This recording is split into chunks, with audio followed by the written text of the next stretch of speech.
குடியரசுத் தலைவர் ஆட்சி வந்துவிடக் கூடாது என்பதற்காக ஆதரவு நல்கியது உண்மைதான் என்றாலும் திமுக அணியிலிருந்து வெளியேற முடியும் என்கிற முடிவுக்கு துணிந்து வருவதற்கு எது காரணம்?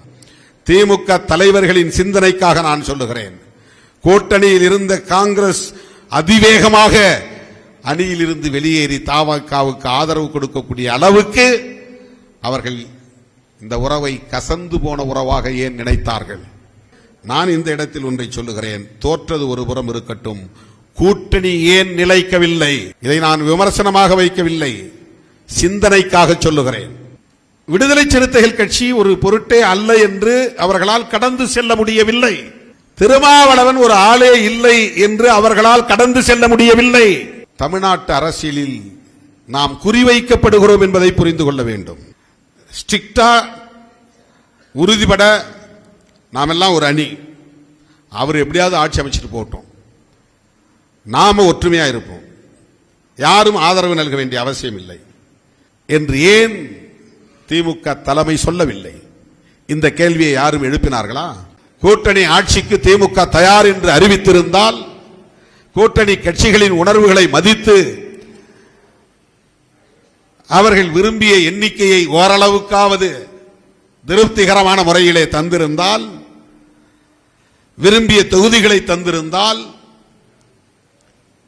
இவ்வளவு பெரிய பின்னடைவை சந்தித்திருக்க வாய்ப்பில்லை. இவ்வளவு ஒடுக்குமுறைகளை இந்த இயக்கம் தாங்கி வந்திருக்கிறது. இவ்வளவு அவதூறுகளை இந்த இயக்கம் முறியடித்திருக்கிறது.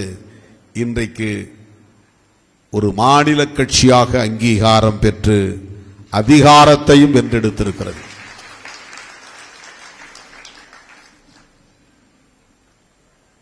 நீங்க ஆதரவு தரன்னு தானே சொல்லிட்டு போனீங்க, அப்புறம் ஏன் அமைச்சரவையில் சேர்ந்தீங்க?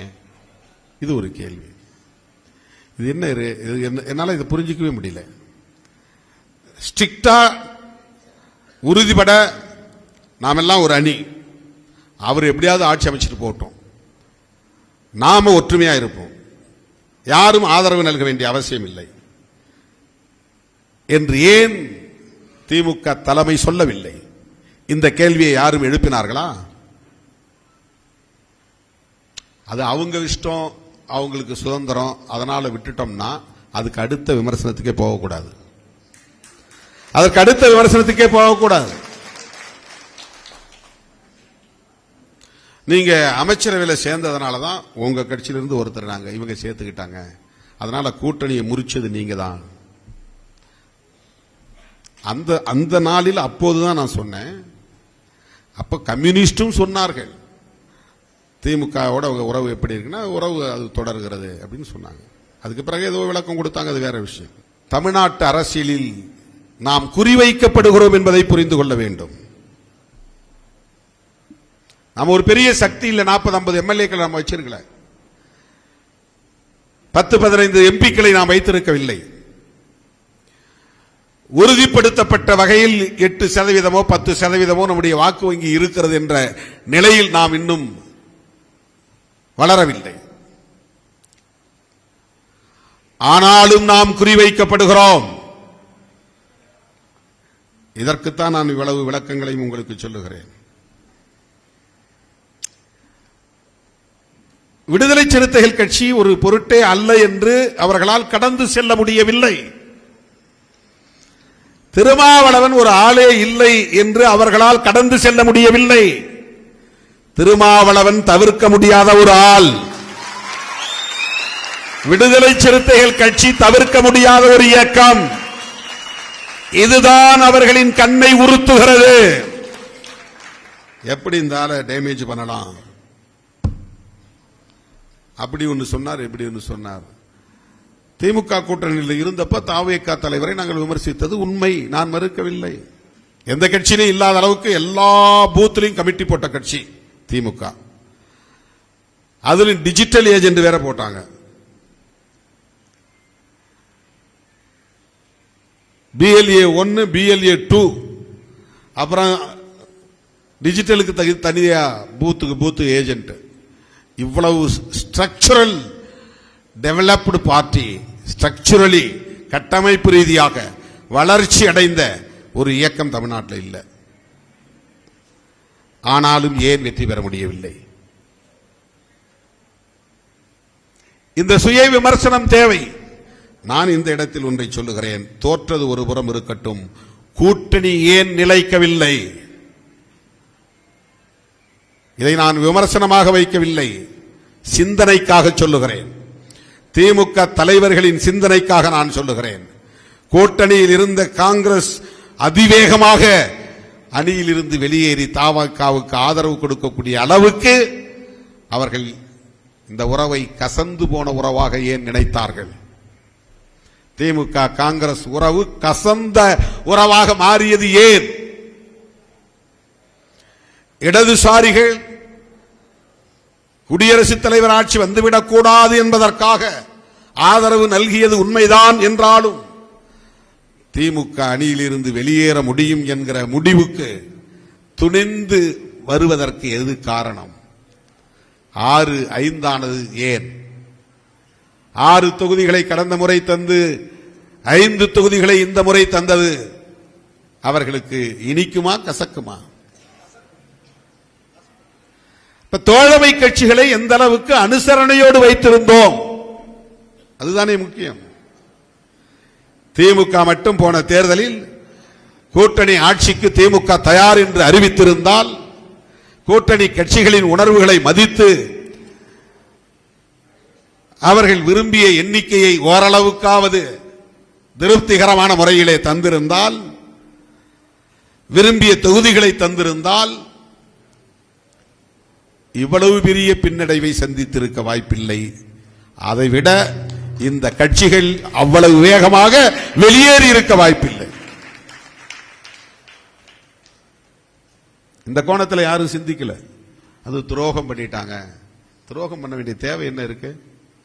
நாளைக்கு கூட அமைச்சர் பதவியிலிருந்து நம்ம வெளியேற முடியும். அதைத்தான் நான் சொன்னேன். ஏன்னா அதுல எங்களுக்கு பெரிய பிடிப்பு இல்லை என்பதை சொல்லுவதற்காகத்தான் சொல்லுகிறேன். உடனே இங்க இருக்கிறவன் என்ன சொல்றான்? இருக்கிற இடத்துல விசுவாசமா இருந்தா நம்மள ஒரு அடிமையாவே பாக்குறான். சுதந்திரமா சிந்திக்கிற ஆளா பார்க்கல. இங்க இருந்தா இங்க விசுவாசமாயிரு, அங்க இருந்தா அங்க விசுவாசமாயிரு. அதுக்கு என்ன பொருள்? நீ சுதந்திரமாக சிந்திக்க கூடாது, சுதந்திரமாக முடிவெடுக்க கூடாது. இது என்ன போக்கு? இது பதவிதான் முக்கியம் என்றால் அதை தக்க வைத்துக் கொள்ளுகிற அணுகுமுறைகளை தானே யாரும் எடுப்பார்கள். நான் டிவிக்கு சப்போர்ட் பண்ணிட்டேன், மினிஸ்டர் பதவியை நாங்கள் வாங்கிட்டோம், சோ இனிமே நாங்கள் டிவிகே தலைவரை, டிவிகே கட்சியை புகழ்ந்து பாடிக்கொண்டே இருப்போம் அப்படின்னு தானே ஒருத்தன் சராசரி மனிதன் முடிவெடுக்கணும். ஆனால் அதை தாண்டி பிஜேபிக்கு எதிராக எல்லா கட்சிகளும் ஒன்று சேர்ந்து இங்கே இயங்க வேண்டும் என்கிற பார்வையை திருமாவளவன் முன்வைக்கிறான் என்றால் இந்த பார்வையை நீங்கள் பாராட்ட வேண்டாமா? வரவேற்க வேண்டாமா? ஒரு அட்டாச்சா இல்லாம ஏன் இப்படி பேசுறான் அப்படின்னா, அவன் என்ன நினைக்கிறான்னா, ஏதோ மறுபடியும் இங்க திமுகவோட ஒட்டிக்கொள்ள முயற்சி. என்ன திமுகவோட ஒட்டிக்கொள்ள வேண்டிய அளவுக்கான தேவை என்ன வந்தது? ஒரு மீனிங்லெஸ், அர்த்தமில்லாத ஒரு விமர்சனம் அது. கூட்டணி தலைவர் சங்கடப்பட்டு விடக்கூடாது, மனம் நோகக்கூடாது. அவருடைய விருப்பத்திற்கு மாறாக நாம் செயல்படக்கூடாது என்று என் விருப்பத்தை நான் பின்னுக்கு தள்ளிவிட்டேன். என்னுடைய ஆசையை நான் விட்டுட்டேன். எம்எல்ஏ ஆகணும்னு ஆசைப்பட்டேன், சட்டமன்றத்திற்கு போகணும்னு ஆசைப்பட்டேன், காட்டுமன்னார் கோவிலில் நிற்க வேண்டும் என்று ஆசைப்பட்டேன். மக்கள் நல கூட்டணியில் வெறும் 87 ஓட்டுல பறிகொடுத்த நிலையில இப்போதாவது வெற்றி பெற்று சட்டமன்றத்தில் போய் ஒரு 5 வருஷம் நம்ம மக்களுக்காக பேச முடியும் என்கிற நம்பிக்கையோடு, கனவுகளோடு என் பெயரை நான் அறிவித்தேன். ஆனால் ஒரே ஒரு வார்த்தை தான் சொன்னார். ஃபோர்ஸ் பண்ணல, கட்டாயப்படுத்தல, வற்புறுத்தல. நீங்க ஒரு கட்சி தலைவர், உங்களுக்கு தெரியாதது இல்லை அப்படின்னு சொன்னார். ஆனா உங்க மனசுல என்ன இருக்கு சொல்லுங்க அப்படின்னு. ரீகன்சிடர் பண்ணுங்க, அவ்வளவுதான். உடனே எழுந்தேன். சரிண்ணே, நான் நிக்கல, தமிழ்நாடு முழுக்க நான் சுற்றுப்பயணத்துக்கு போறேன் அப்படின்னு கூட்டணி தலைவரிடத்தில் சொல்லிவிட்டு வந்தவன் நான். நம்முடைய ஆசையை கட்டுப்படுத்திக் கொண்டு நம்முடைய விருப்பத்தை கூட பின்னுக்கு தள்ளிவிட்டு கூட்டணியின் நலன் முக்கியம், கூட்டணி தலைவரின் உள்ளம் நோகக்கூடாது, இந்த அடிப்படையிலே நான் முடிவெடுத்தேன். ஆனால் இன்றைக்கு விடுதலை சிறுத்தைகளை திமுகவுக்கு எதிராக நிறுத்த பார்க்கிறார்கள். விடுதலை சிறுத்தைகளை தாவேகாவுக்கும் எதிராக நிறுத்த பார்க்கிறார்கள். திருமாவளவன் இப்படி பேசுறார். உடனே அன்புமணி இங்க உள்ள வர போறாரு, திருமாவளவன் வெளியே போக போறாரு. திருமாவளவனை எந்த சக்தியாலும் அரசியலில் இருந்து வெளியேற்ற முடியாது.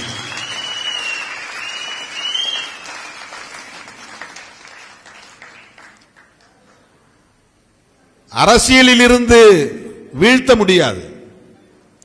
அதை ஆணவத்தோடு சொல்லவில்லை, நம்பிக்கையோடு சொல்லுகிறேன். ஏனென்றால் நீங்கள் என்னோடு இருக்கிற வரையில் அந்த நம்பிக்கை ஒருபோதும் தளர்ந்து போகாது.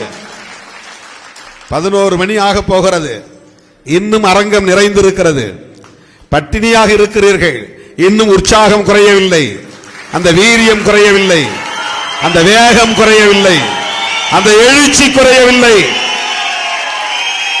இந்த சக்தியை எந்த சக்தியாலும் ஒருபோதும் பலவீனப்படுத்த முடியாது.